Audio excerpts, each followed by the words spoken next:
see, the Christians of South Africa, they live by this curse. The Christians of South Africa. You see, they read in the book of Genesis chapter 9 that after the flood, Noah, the prophet Noah, and his 3 sons, Sam, Ham, and Japheth, they started growing grapes. And from the fruit of the vine, they fermented wine. And Nuh alayhi salam, according to the Bible, drank too much. And he was lying naked, spread out. So out of his 3 sons, Sam, Ham, and Japheth, Ham, H-A-M, Ham, same spelling as the piece of pig. Same.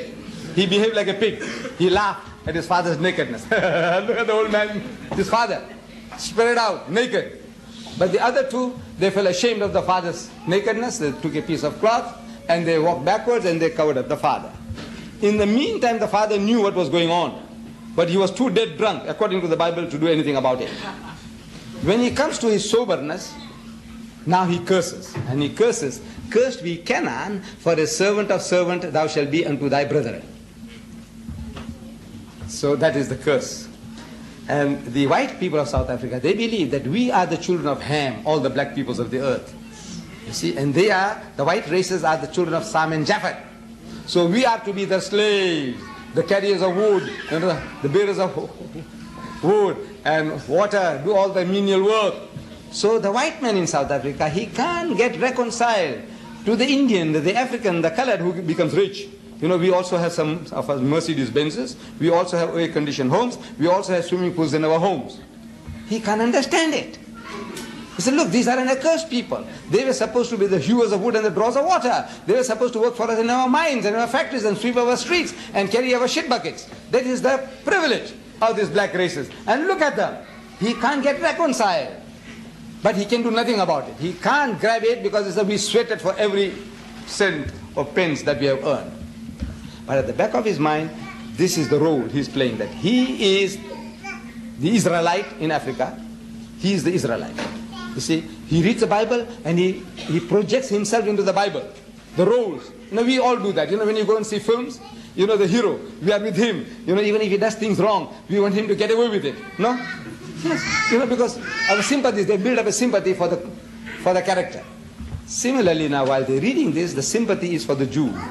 And they put themselves in the position of the Jews, that we are the Bani Israel in Africa.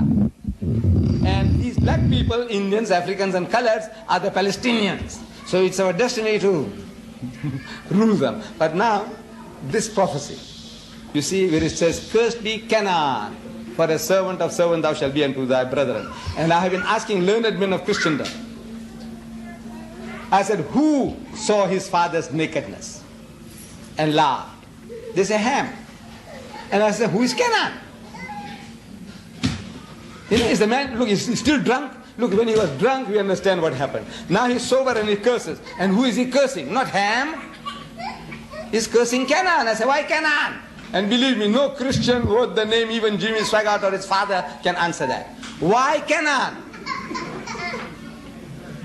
And is God blind? That look, for somebody else's sin, he goes and curses, has somebody else cursed. Is he also blind? If God is also blind? No. Then why this Canaan? You see, in that chapter 9 of Genesis, you read again now, you'll note that every time the name Ham is mentioned in that chapter, it says, and Ham the father of Canaan, and Ham the father of Canaan, and Ham the father of Canaan. So when you finished, you think Ham and Canaan are synonymous terms, which are not. Ham had 4 sons, Cush, Mizraim, Put, and Canaan. He was the youngest of the grandson of Nuh. Why would he leave the culprit, leave the 3 other brothers of his, and curse this little infant fellow? Why? Ask him. Is the man still drunk? Or is God blind? No. This is man-made book. The book is man-made. This is not the book of God. So the guy who had the pen in his hand, very few people were able to read or write in those days. Like in Arabia, there were only about half a dozen people in the whole of Arabia in the time of our Nabi Kareem Sallallahu Alaihi Wasallam who could read and write. Abu Jahl was one of those. So, very few people. And if you had something against Didat, oh, you can introduce me into the book. As Lot, as Lut, as Noah, as Nuh, as Ham, all this you can do because you got the pen in your hand. This is the book of man. This is how it has worked. But otherwise, make them to account for it. Who is Canaan and who is Ham? Why should this man know? If in his righteous indignation, if he cursed Ham and said, you be cursed and your children and your children's children for eternity, we can understand. He should have no right to do that. But we can understand man's anger. You speak like that. But he leaves the culprit out. And he leaves the three other sons of his, and picks up the innocent little child. You know why? Because Canaan became famous in history. So this, whatever family this guy belonged, he had something against the Canaanites.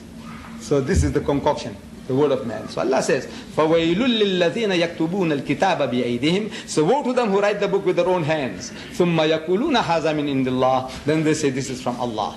لِيَشْتَرُوا بِهِ ثَمَنًا قَلِيلًا. That they may reap some little reward. وَوَيْلٌ لَهُم مِّمَّا كَتَبَتْ أَيْدِيهِمْ. So woe to them for what they write.